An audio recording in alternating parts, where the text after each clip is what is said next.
Hi, everyone. Welcome to this round of the Unfair Fight. I'll be moderating today. Unfortunately, we're missing John. He, as always, is incredibly busy, so he's left that duty to X and myself. I'm really thrilled today that we have Phyllis Lee with us from the Center of Internet Security. Alongside me, I've got Xavier Salinas. I'm sorry if I said your name incorrectly. I've never actually tried to say your last name. You just read it. Xavier Salinas. There we go. I'm back. I'm back. Nice. So Phyllis, thank you so much for joining us today. We're really excited to have you here. We've got a couple of questions that we'd like to ask you, obviously, and hopefully you feel comfortable talking to us about everything that you do in the wonderful world of cybersecurity and internet security. Yeah, of course. Thank you for having me. I'm excited to be here. No, we're excited to have you. Yeah, we're a big fan of CIS. So, thank you. And that actually, I love hearing that. Well, that leads me to my first question. If you wouldn't mind, obviously, telling us a little bit about the CIS and what its mission statement is for anyone that doesn't know. Yeah, sure. So the Center for Internet Security, we are a small but mighty nonprofit. Our mission is really to provide security best practices for small, medium, and large organizations. I will tell you, we've had a big push the last couple of years to serve the underserved and really work with those small, medium businesses, small, medium enterprises who really are the backbone of this country, as well as, that support that they get from the MSPs. Okay. And then I would just want to say, like, the one side of the CIS is the MSISAC, the Multi-State Information Sharing and Analysis Center, that is funded by DHS and managed by CISA. It's the only ISAC that is funded by the federal government. So for those of you who don't know, an ISAC provides threat reporting, prevention, and incident response. And for us, for the SLTT, state, local, tribal, and territorial governments here in the U.S. Fantastic. So just to be clear, are you a U.S.-based only organization, or do you provide more of a framework that could be adopted internationally? We speak to a lot of people, and those that join into this podcast are based all around the world. So Yeah, sure. That's a great question. So we are a U.S.-based company. However, the CIS critical security controls have a really worldwide adoption base. I mean, it's amazing. So we keep stats of downloads. We're at this point at 60% of international downloads and 40% here within the U.S. Yeah, it's amazing. It really is amazing. We have over 200,000 downloads of the CIS critical security controls. And so, the top 5, of course, the U.S. is number 1. And then we've got Canada, the UK, Brazil, India, Australia, Japan. We have translations of the controls in Japanese as well as Portuguese. We have a big following in Brazil. I mean, they recently reached out to us. We created a privacy guide, and they said, "Hey, can we translate this into Portuguese? And can we, put in an appendix around Portuguese private or Brazilian privacy law?" We're like, "Yeah, I mean, that's amazing, right? That we get these volunteers. Everything we do at CIS is with a volunteer community and through consensus." And so, as a former NSAer, I'm constantly amazed by the outreach that we are able to do, as well as the response from the community. It really is amazing. And I also want to say, as far as international adoption, we are also referenced in ENISA, which is the European Union Agency. I might look at my cheat sheet for network and information security. We're referenced there as a standard for defensive measures. Yeah, as well as ETSI, the European Telecommunication Standards Institute.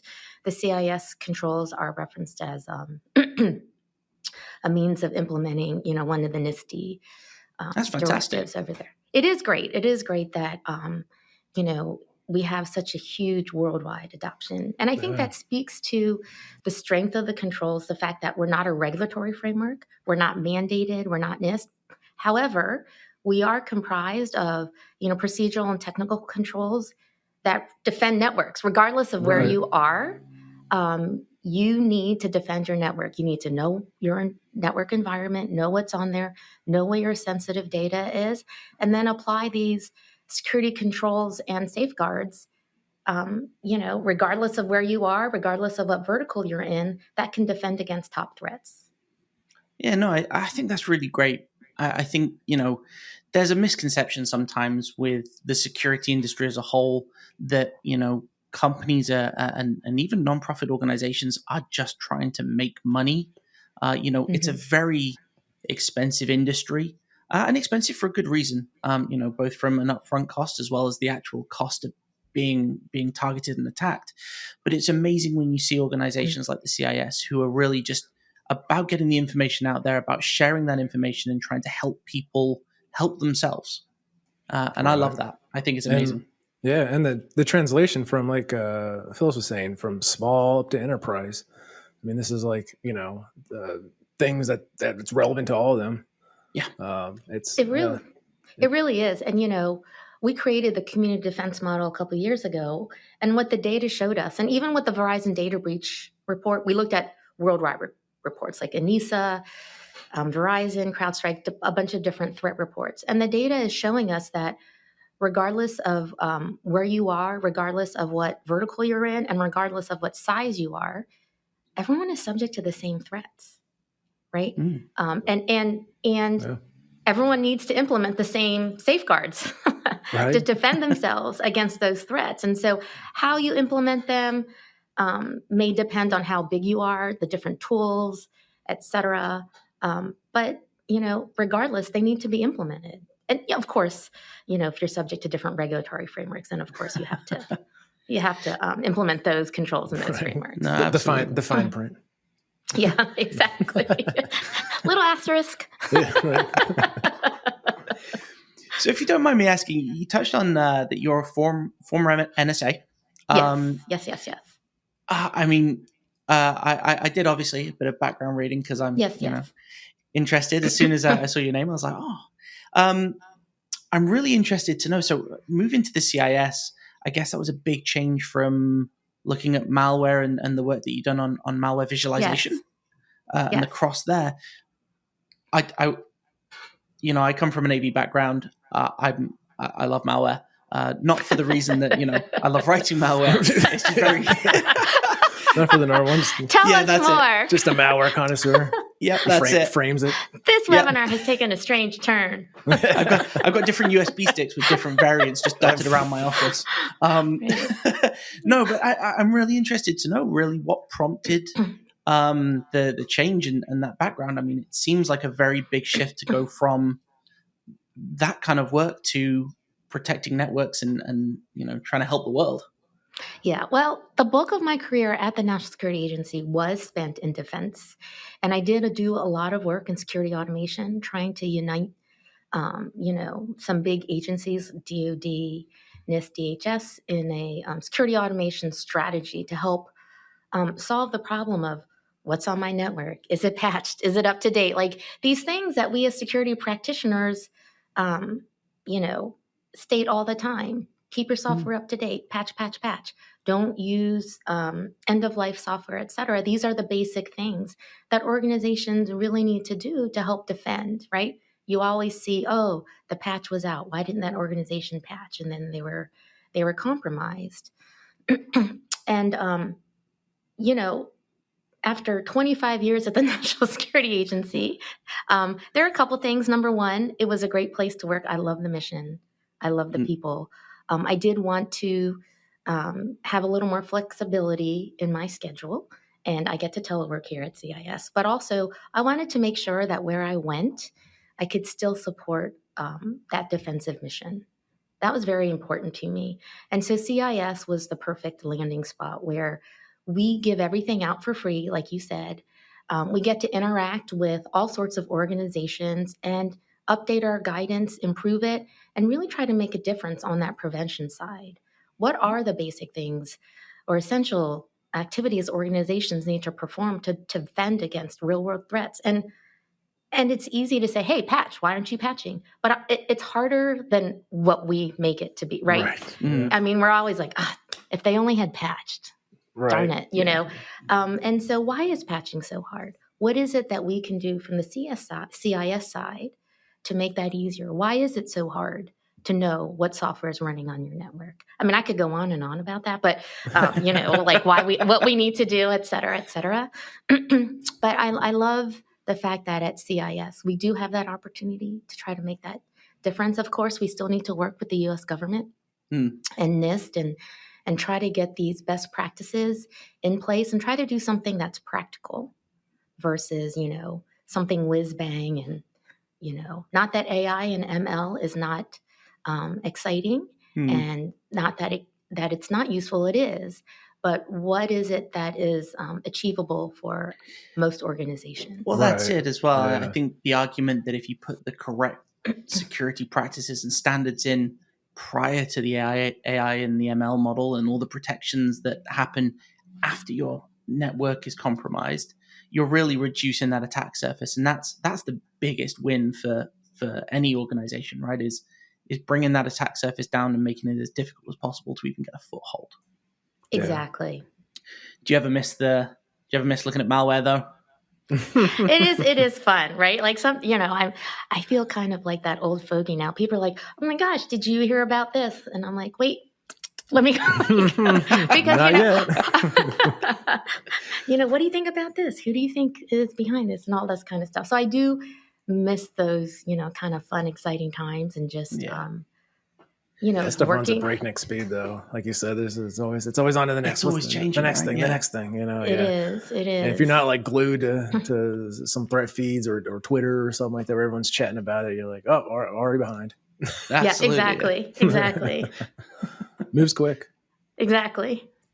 So, if you don't mind me asking, what is your role within CIS then? So, you know, I know you're the senior director of the controls at the center. Yeah. What does that entail? Do you set the standards? Are you, you know, responsible for integrating with, you know, where you mentioned that, you know, the EMEA and the GDPR, I would imagine, is referencing the CIS. Is that your responsibility of integrating with them and helping guide them through the adoption of the controls that you're setting? Or Yeah. I'm very curious. So part of my role is really just setting the strategy for the team and the controls. And so it is, you know, when should we be updating the controls? How should they be updated? What are our guiding principles, et cetera, right? So we recently released controls version 8 last year. We slowed up the update to 3 years from the prior version because we were on this every other year cadence, but really what we are hearing is, oh my gosh, you just made a major change and I haven't even implemented the prior version. It causes a lot of churn when folks update a framework. You know, if you have something like an ISO or something like that and you do or PCI and you do a big update, it causes a lot of churn in the community. And so, you know, my job is to listen to what the community is saying. And then, you know, we slow down that pace. What really needs to be included in this update, working with subject matter experts and coming to conclusion on that. So for example, in controls version 8, we added a new control around service provider management because so many organizations are moving to cloud. We have so many third-party organizations managing our infrastructure for us and providing us services.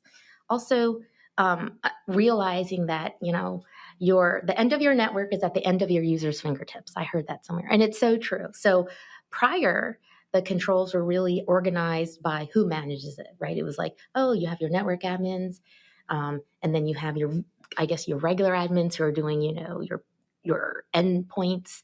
And really, we have to merge those. So it's not having a secure configuration just for endpoints for those admins. It's not having a secure configuration just for your network, your network devices. It's really having a secure configuration for everybody. It's about collecting audit logs from every device, not, you know, we used to break it up by kind of devices, et cetera. And so, you know, the network boundaries have collapsed.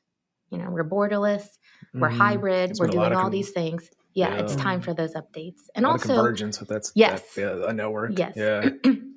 And so it's time, you know, it was time to do that update, as well as looking at what is it that organizations are looking for. we got a lot of demand for privacy guidance. We have demand for IoT guidance. So it's taking the controls and applying them to those different technologies. It's also determining what mappings. The CIS controls are not a regulatory framework. However, because of our prioritization, organizations, start with the controls, and they want to know, hey, if I implement the controls, what's that mean for my compliance to PCI, to Cloud Control Matrix, to all these other things, so to NIST. So we provide those mapping services, as well as if I implement the controls, when am I protected against? You know what I mean? Like, we're the only controls framework that has done that work to actually look at the top threats, map out those attacks, those attack patterns, and map our safeguards to those attack techniques to say, hey, if you implement this subset of safeguards using our prioritization scheme, which is called implementation groups, and in particular implementation group 1, have you protected yourself against the top threats? And we're able to do that. And so organizations can use that data and make risk decisions on their network on, what should I implement, what should I not implement, et cetera. I will say something else that we're working on this year is we've been mentioned in a lot of state legislation. Use CIS controls, use NIST CSF, and this idea of safe harbor, where if you implement the controls or the NIST CSF, you can't get sued, or you can only get sued up to a certain amount. Okay. It's amazing, and it's very interesting, right? Yeah. And so the question is, and we've been asked, what does that mean? Like, how can I prove in a court of law that I've done this, that I've, it's called reasonableness, that I've done a reasonable job of implementing a controls framework or, duty of care. And so that's just fascinating. And the beauty of this job is I hear the demand signal and I can actually take action on it. I work with my bosses, we prioritize the work. And so now we're going to say, what does that mean to have a reasonable security program? How can you defend yourself in a court of law? Because inevitably that will happen, right? A case will go forward. And we want to be able to help end organizations. So we want to be able to provide that guidance. I imagine that's going to be not a difficult one to solve, but, the straight up answer is people go, well, what about logging? Because that seems to be what everyone cares about when it comes down to it, is, do you have sufficient logs? But this is really more about putting something in place to say it's almost hidden, right? If they're following your guidelines, if they're doing their job correctly, if everything is working, you're not going to have anything until something goes wrong and, someone breaches it. And at which point, how do you prove that all the other things you stopped? Right. It's a difficult situation, right? Because that would be the easiest proof is, here's all the things we stopped by implementing the proper procedures and processes. But we don't see those because you've stopped them. And then that one time it does slip through, that's the only thing that you have to focus on. So, right. It's really interesting. How many times have you seen like a court case where they try to apply kind of, I want to say like land-based laws or just regular law to like cyber, right? It's, you have judges who don't know anything about cyber, but they know, hey, if you get into, an altercation, there are laws around that. It seems like when we look at cyber, we often are looking at laws in which there's an altercation where someone did harm to someone else. Right. Yeah. Right. And what does that mean? And so it's just so interesting. It's a very interesting space. It's a very difficult space, especially internationally, I think, because different countries have different rules and different restrictions and things like that. I do love that what I think I really like about the CIS is, as you mentioned, you're operating as a framework. So you're not enforcing that people follow what you're saying. You're not trying to sell them on something that they must do. You're really giving that advice. And I love that you mentioned you're speaking with industry experts. So it feels like you've got this great feedback loop as well, where if something doesn't work or something happens in an environment, you take that on board and it helps drive the future of those procedures, those processes, those controls that you're developing. Absolutely. So, for example, when we went to update controls version from 7.1 to controls version 8, of course, we did the work to make sure that all those safeguards actually defend against those top threats. So all the time we're looking at on the background, and that's what we're doing at CIS. But also taking feedback where maybe you would say, oh, why did they roll back on that, on that control or that safeguard? So I'll give you a couple examples.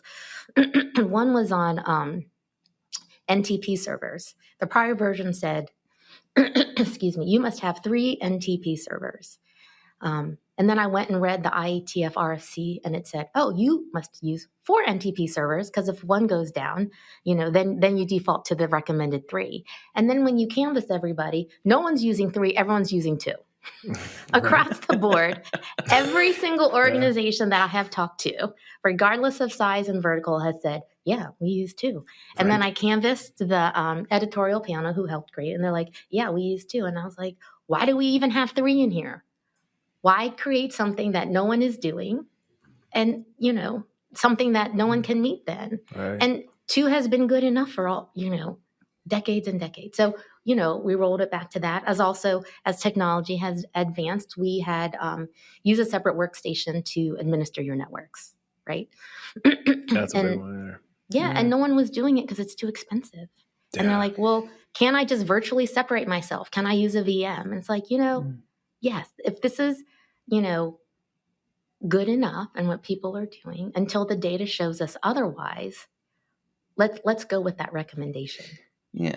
It sometimes feels like it's that argument of academic versus corporate, Right. Yes. When you're in an academic environment, like they tell you should be doing paired programming. No company will ever pay for 2 programmers to sit at the same machine and program together. Like, it's never going to happen. Right. I'd like And to see it's the that, same though. thing, right? Oh my gosh. At the end of the day, could they agree on one line of code? I was just about to say, I was about to say the same thing. At the end of the day, there'd be nothing written. Exactly. In my head, it's those little red versus blue robots where they're just like punching each other. Whichever one gets the head knocked up gets the... Yeah, that's what it is. Whoever's the loudest, right? Whoever typed the quickest. Right. I mean, the first argument would be which language to use, and that would just go on for days. That's it. Yeah, that's it. Yeah. It would end there. But no, that's incredible that the guidelines were 4 and drop it down to 2, and no one's. Is that an expense thing, or is that literally just people go, it works, and let's move on with our lives? We've got other things to be doing. Right. So I think you need to think about it logically as well. As what's the intent? The intent is, in case time server goes down and you're going out wherever on the internet, that you can actually get good time so you can recreate an event or for your audit logs, et cetera, et cetera.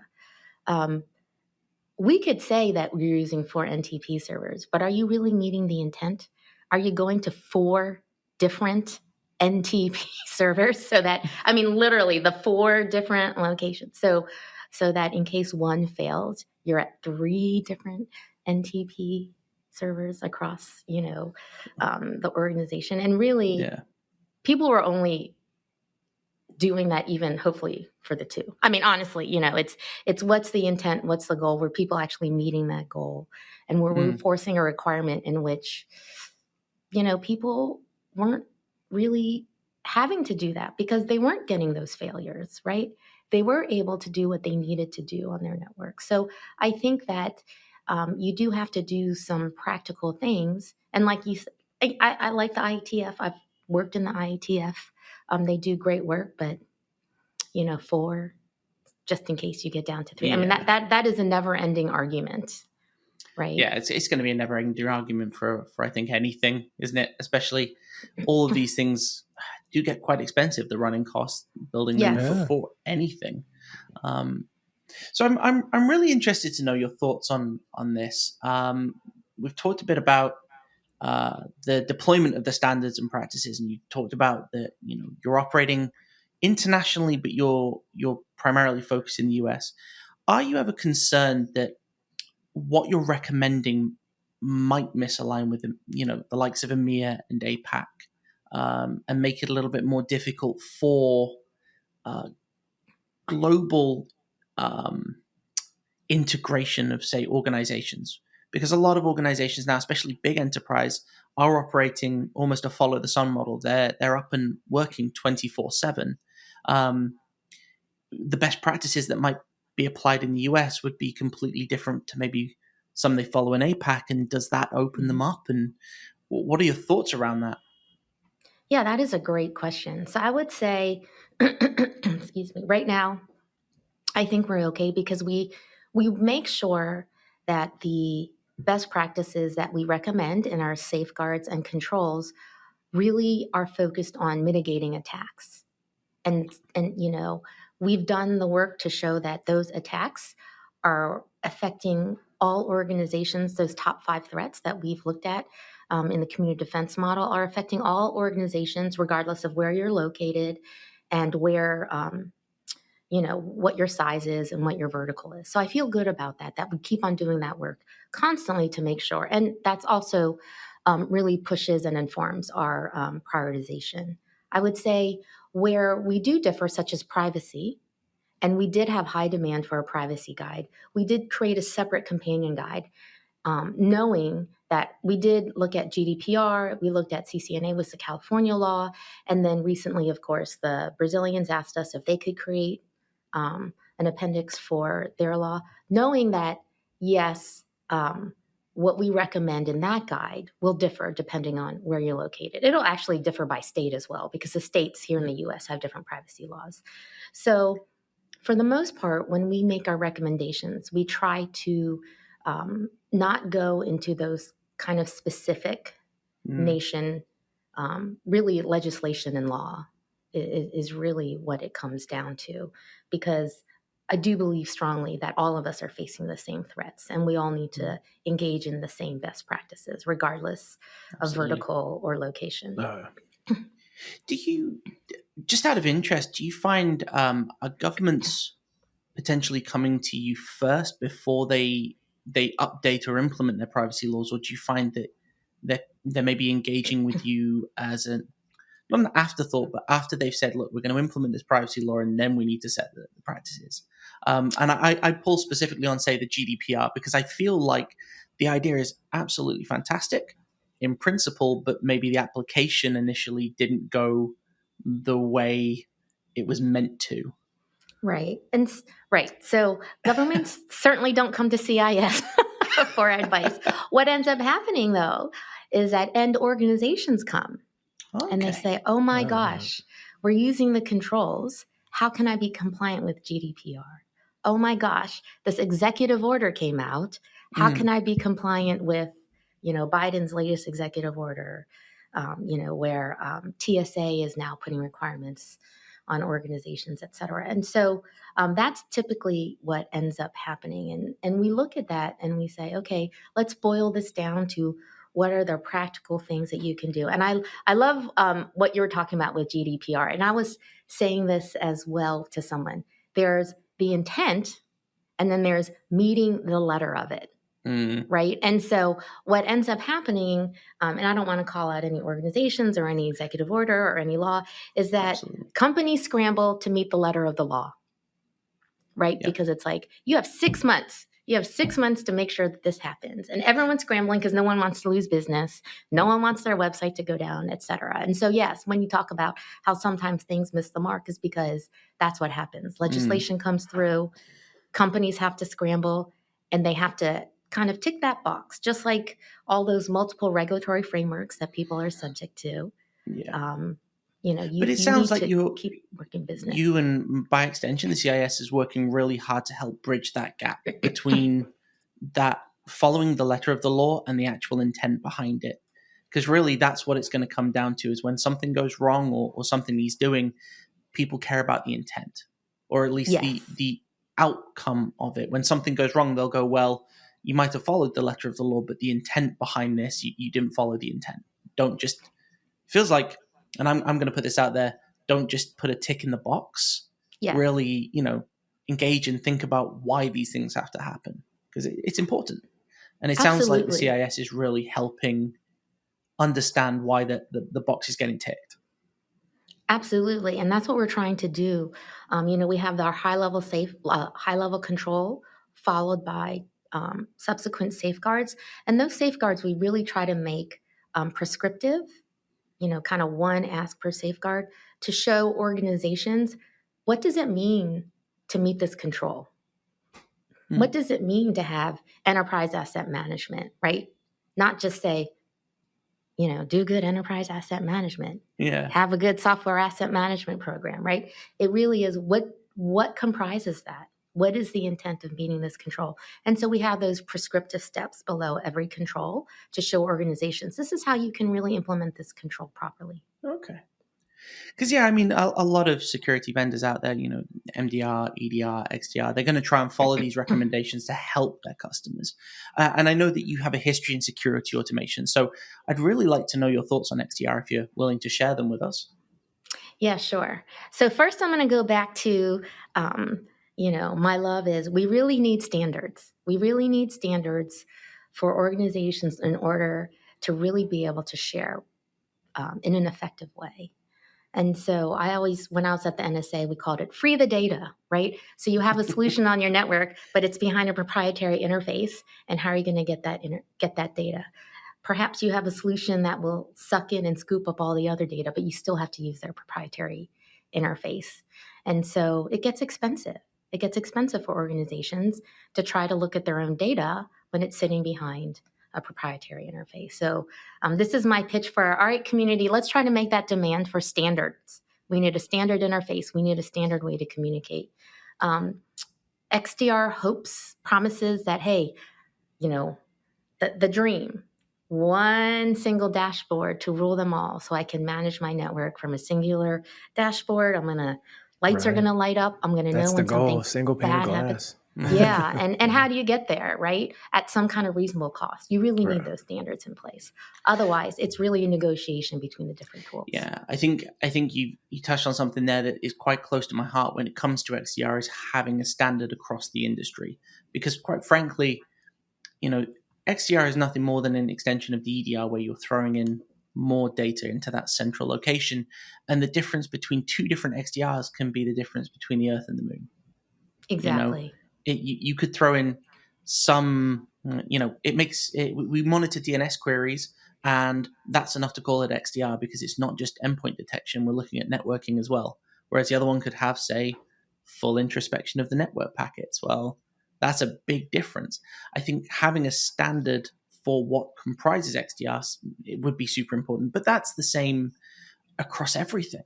Yes. I think we have so many acronyms in the security world, and we just don't actually standardize what they are.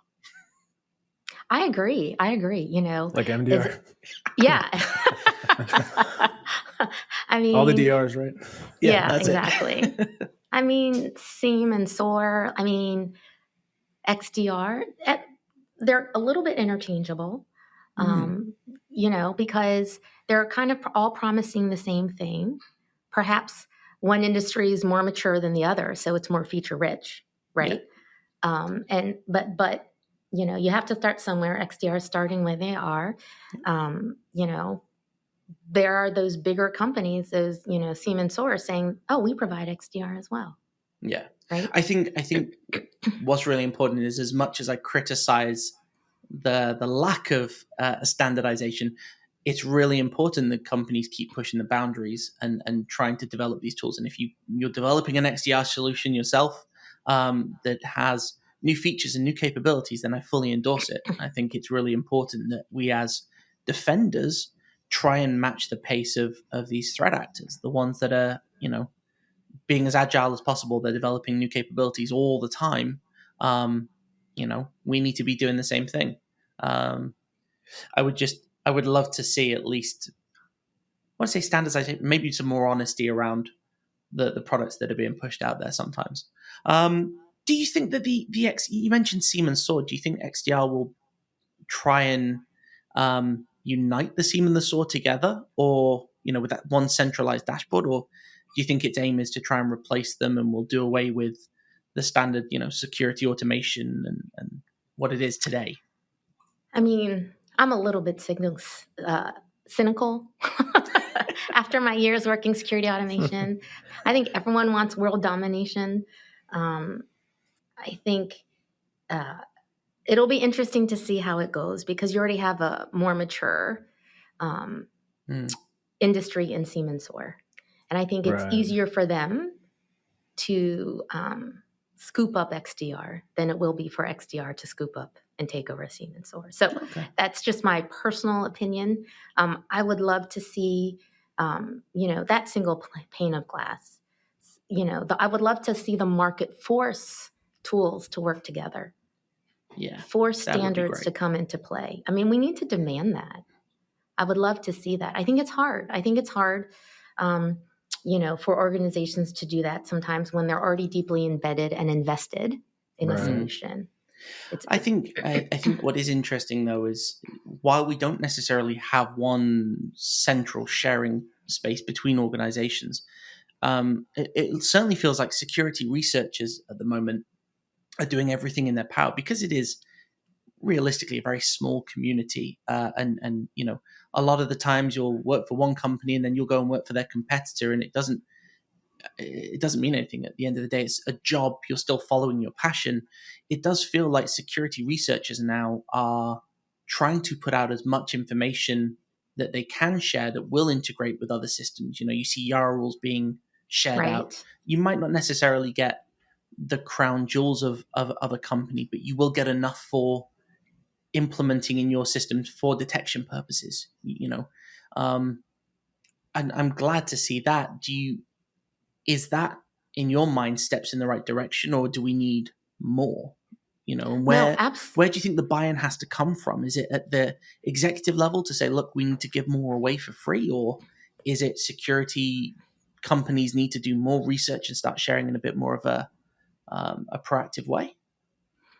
I think it's both. So absolutely sharing Yara rules, doing things through sharing communities, I think is huge. Mm. I think that's so helpful. I think it's executives need to know what it is that they're buying. I think we need to work harder at trying to educate organizations. And I am a little bit,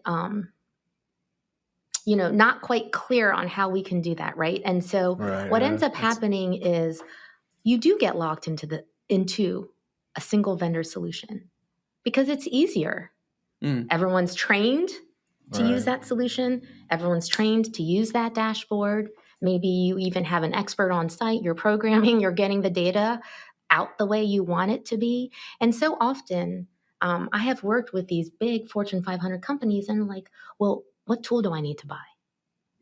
Right? Okay. It's never, how can I affect the ecosystem so we can all share and all my tools can work together? It's, what tool do I need to buy? Right. They're all to hit seeking the that mark? magic black box. That's what I always Yeah. call it. Yeah. And that's the easy button for them. Right. Right? Yeah. And we've always said, well, you have to make security easy. How is it that you can make security easy? So it's very difficult because you're breaking down the business model on Right. how businesses can make a profit. Mm. You're also, have to work with industry to say, hey, there is no silver bullet, even though everyone wants that. I mean, I don't know how many times we have to say it before someone actually, really listens. And so it really Right. is, a full effort to try to make this go forward. There And, is, yeah. I have hope. I mean, I'm cynical, but I always still have hope. I'm always trying to Oh, figure yeah. things out. I think like SBOM, the software bill of materials, is a good first step.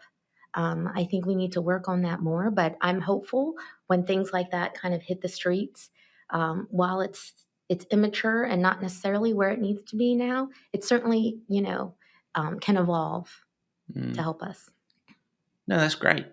I like to think that there are organizations out there as well that are being operated on a government level. Certainly, they bring companies in to share their information. They'll redact certain pieces of information. You're not going to get the critical pieces that the NSA is monitoring or GCHQ is monitoring, but they're certainly doing what they can to share. And I think that's encouraging a lot of people, especially when you get them all in the same room together and you're like, this is one security organization, this is the other. There's no hiding it. We're all getting the same thing and creating those avenues of communication. It's probably that little known fact that all of us, every security professional on the planet, is all on Discord talking with each other all the time. So we're just sharing it all in the background anyway. No, and I think you bring up a good point because CISA within the last couple of weeks has put out a joint advisory between CISA, NSA, FBI, the Five Eyes, et cetera. And I think that's great to see. And so they are also trying to make a difference. And they are also realizing we all can't send out different advisories that are saying the same thing. It's just causing too much confusion and a lot of work on these end organizations who have to say, well, is there a difference between these different advisories? So I applaud CISA for being able to do that, really bring the community together to put out these joint advisories. No, and that's, absolutely. I think it's a huge tip of the hat to the work that they do as well for doing that. And I know we take on those same advisories and try and translate that for our customers as well. And I think other organizations are doing the same thing because sometimes you're right. It does get very confusing. Oh, yeah. It gets confusing for us as well because you'll read one in one and one in another and go, I don't know how this relates to this particular What does this customer. Mean to me? It's always the thing. Yeah. What does this mean? Right. Yeah. Is this part of my job or is this someone else's department? Because, Right. And then it gets lost in the mix and then you don't patch your Exchange server, right? That's it. And the next thing you know, I'm not going to say what the next thing is. I'll get in trouble. But no, that's fantastic. So I guess one of my final questions, and I'm always interested in this one. I think this is something that I ask a lot of people because I have some very strong thoughts and opinions on it myself. But what are your thoughts on the indicators of compromise versus the indicators of behavior? Because it feels very much like what the CIS deals with is you don't really care about compromise. You're trying to catch behaviors. You're monitoring ultimately the people, not the technology. I don't want to be putting words in your mouth there. I'm sorry. Yes. So I agree. We are a big proponent of prevention. And I think prevention is key, especially right now where we're at a point where still prevention are, those preventative measures or activities organizations can perform to protect themselves are not involving AI or ML at this point, right? It is really patch, know what's on your network, use the latest software, use what's, please keep everything up to date. Please have a secure configuration. So it's not necessarily technology that is preventing organizations from implementing what I'll call the CIS Controls Implementation Group 1, those essential activities. And we can hopefully do some fairly basic things. And I was, I'm thinking about I love the really looking at the behavior first. And if you think about your credit card company, right? I remember being in California and someone, my credit card's in my purse, in my wallet, someone's charging gas up and down the state of Florida. And then my credit card company calls me. Hey, are you in Florida charging gas? No, you know what I mean? So there are organizations and industries doing this, just for credit card fraud, right? If they're looking for that out of character, potentially malicious behavior, and then they're preventing, charges. And it's probably not as costly. I mean, obviously it's a big bank like Chevy Chase or something. And then it's a phone call and then boom, shut it down. Send me a new card, et cetera, et cetera. And so I'm a strong believer in being able to do prevention like that. The question is, removing those barriers for those small, medium enterprises. And how is it that we can do that?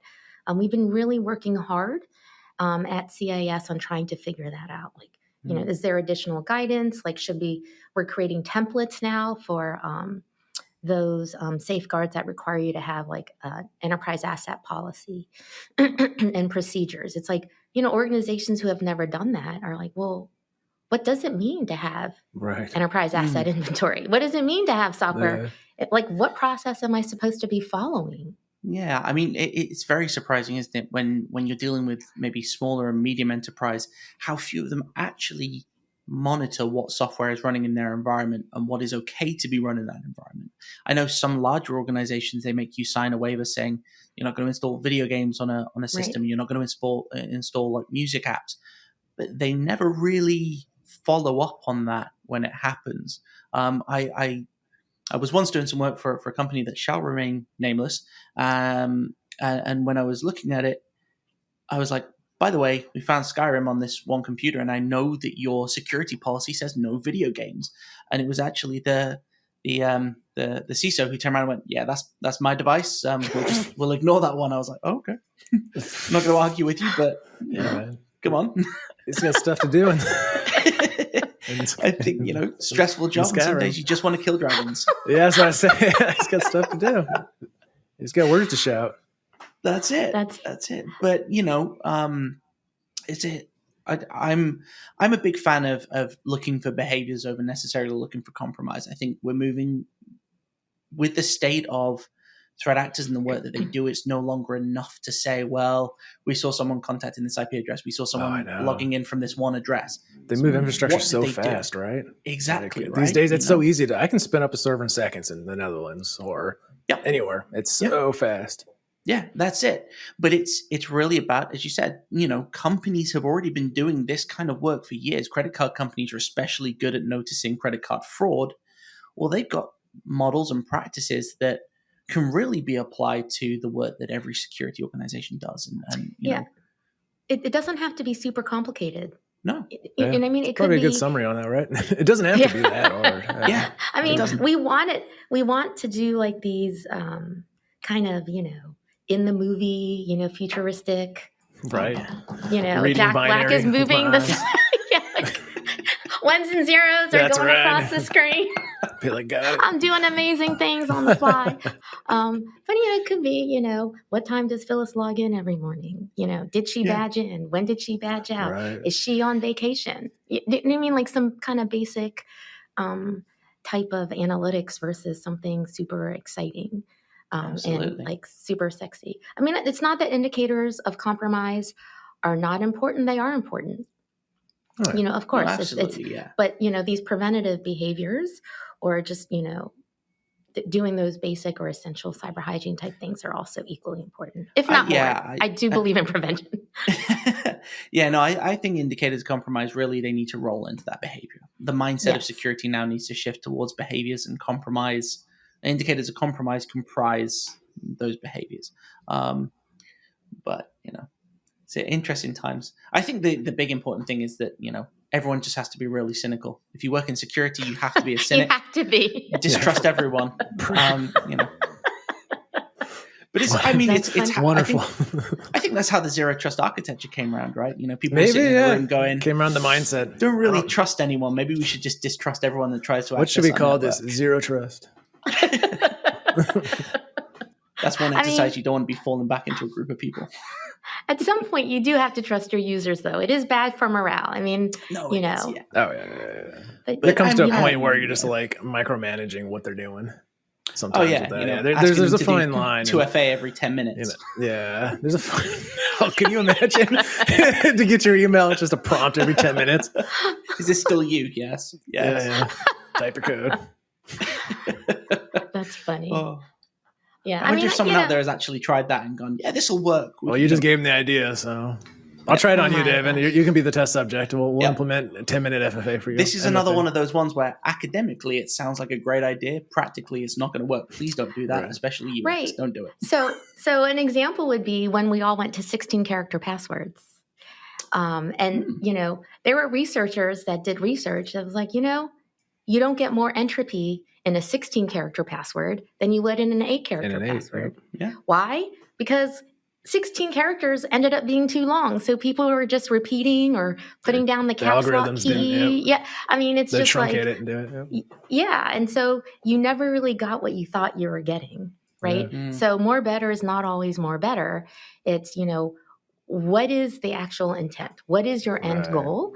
And then let's just try to keep that in mind as we go forward and give out, security advice or best practices, because you might not get what you think you're getting. And, and here we are, Microsoft has said 8 characters are good enough, use MFA. You know what I mean? Like, and so it was, again, what they was even say really... not to even a password, like having to reset your password every 3 months has kind of been deemed to you start getting repeatable and you start making passwords that are a little bit too memorable. Exactly. So why make if someone has one strong, 8-character or more password or passphrase is what I use passphrases, and they have MFA, what's the reset really doing besides making them make predictable things like, I'll just put spring, 2019, because that's what it is. Yeah, And exactly. Next, autumn's next, so it'll be autumn. And that's Yeah, on every and so- password list. Yeah. So, you really need to think about what's your end goal? What's the intent? Let's try to meet the intent of the actual, best practice versus this. That feels like a every really 3 good months. takeaway for anyone listening in, really, is, focus on the intent. Oh, yeah. What am I trying? Yeah, exactly. Yeah. Well, Oh, fantastic. I don't think I've got any more questions. This has been an absolute pleasure having you on here, and I really want to thank you for spending the time and listening to my ramblings. I appreciate being invited.